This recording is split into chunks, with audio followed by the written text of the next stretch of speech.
is he? There we go. Look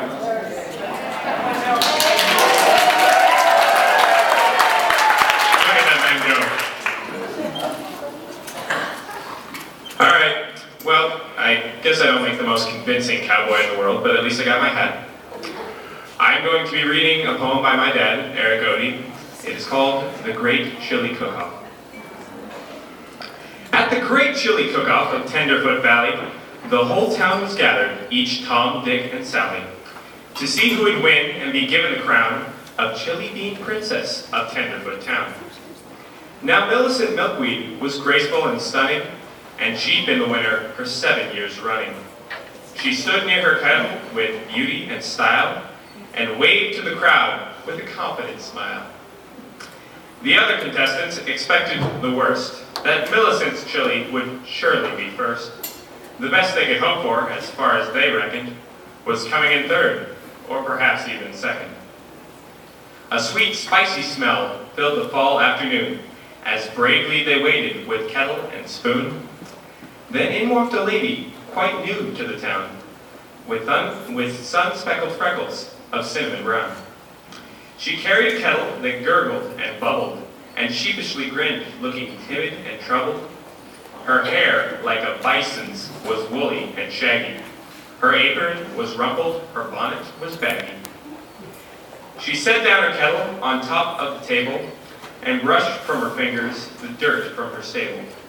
She smoothed out her dress for a moment or two and pulled out a spoon she had tucked in her shoe. Then Millicent glared at this strange-looking lady, who said to her, "Howdy, I'm Isabel Grady. I came here as soon as I finished my chores. I hope I ain't late for this contest of yours." The judge entered in with a top hat and suit. He turned to the crowd, and he gave a salute. He said not a word, but was off like a shot to see what he'd find in the first chili pot. This chili belonged to one Bernadette Bly, who watched as the judge gave her chili a try. He grunted, and soon, without further ado, he moved down the table to pot number 2. Now, pot number 2, the judge met with a yawn. He sniffed and he nibbled, but soon he was gone. And 3, 4, and 5 each greeted the same. That judge hurried on as quick as he came.